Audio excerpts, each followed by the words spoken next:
अस्सलामु अलैकुम। Welcome to my YouTube channel Manchan story. तमाम वीडियोस की अपडेट के लिए मंचन स्टोरी को सब्सक्राइब करके बेल नोटिफिकेशन को ऑन करें। ये कहानी हमें कोयटा से एक व्यूअर ने सेंड की है। वो लिखते हैं कि मैं एक रेस्टोरेंट में डिलीवरी बॉय का काम करता था। ये आज से 10-12 साल पहले की बात है।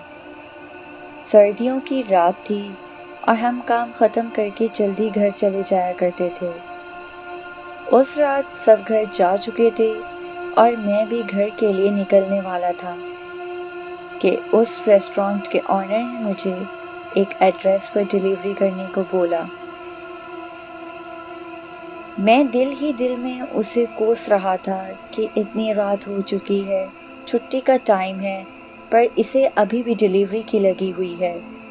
उसने कहा कि मुझे अभी एक शख्स ऑर्डर लिखवा कर गया है, बट जल्दी में उसका नाम पूछना भूल गया। शायद वो किसी जल्दी में होगा, तो अब तुम ये लास्ट ऑर्डर डिलीवर करके घर चले जाना। खैर, मैं ऑर्डर लेकर उस एड्रेस की तरफ चल पड़ा। वो एड्रेस शहर से थोड़ा दूर था। उस सड़क के चारों तरफ रास्ते सुनसान और गहरी तारीकी में डूबे हुए थे। किसी भी चीज़ की आवाज़ नहीं आती थी सिवाय तेज़ ठंडी हवा के जो गुजरती थी। वहाँ ना कोई बंदा ना बंदे की ज़ात जिससे मैं कोई हेल्प ले सकता, क्योंकि मेरे पास उस कस्टमर का कोई नंबर ना था। मैं बस ये दुआ कर रहा था कि जल्दी ये ऑर्डर डिलीवर करके मैं घर को निकल जाऊं। खैर, जैसे तैसे मैं उस ऑर्डर पर पहुंच गया। इत्तेफाक से वहां और कोई घर ना था, इसलिए मुझे ये यकीन था कि हो ना हो यही वो एड्रेस है जिस पर मुझे डिलीवरी करनी है। मगर उस घर की लाइट्स ऑफ थीं, जैसे वो लोग सो चुके हों। बट ऑर्डर करके कोई ऐसे किस तरह सो सकता है? I was confused. बट हिम्मत करके मैं बाइक से उतरा। मैं अभी उतरा ही था कि अचानक से उस घर की लाइट्स ऑन हो गईं, जैसे उनको पता चल गया हो कि उनका ऑर्डर आ चुका है। ओह शुक्र है, मैं तो ऐसे ही घबरा रहा था। मैं उस घर की तरफ आगे बढ़ना शुरू किया, लेकिन ऐसा महसूस होता था जैसे मैं वहीं का वहीं खड़ा हुआ हूँ।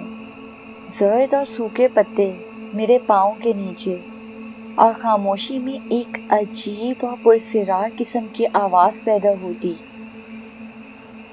मैं बहुत अजीब महसूस कर रहा था।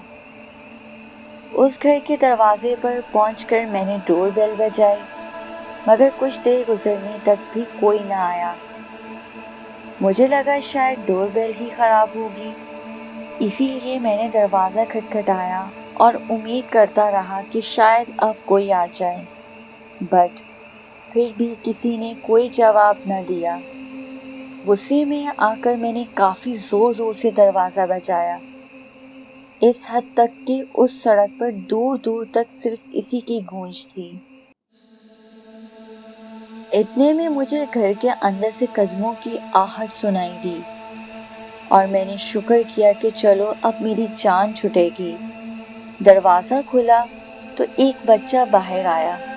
देखने में वो थोड़ा अजीब सा लग रहा था।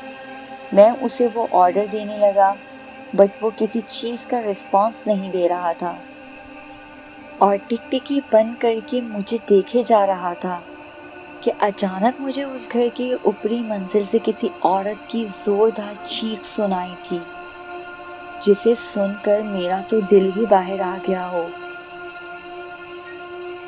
इतनी खामोशी और ऐसी खौफनाक चीख। मैंने उस लड़की की तरफ देखा तो वो मुझे देखकर हंसने लगा और उसका चेहरा भयानक सा होता गया। ये देखते ही मैंने वहाँ से दौड़ लगाई और जल्दी बाइक स्टार्ट करके वहाँ से भागा। मेरी जुबान पर सिर्फ जिक्र था। मैंने एक बार भी खौफ के मारे पीछे मुड़ कर ना देखा और घर पहुंचकर भी सारी रात यही सोचता रहा कि वो लड़का कौन था کیا یہ واقعی سچ تھا یا میرا خواب؟ میں نے اس ڈر کے بعد وہ جاب بھی چھوڑ دی۔ سننے میں آتا ہے کہ اس گھر میں ایک فیملی رہتی تھی، بٹ ان سب کو کسی نے مرڈر کر دیا تھا اور اس کے بعد سے وہ جگہ ویران ہے۔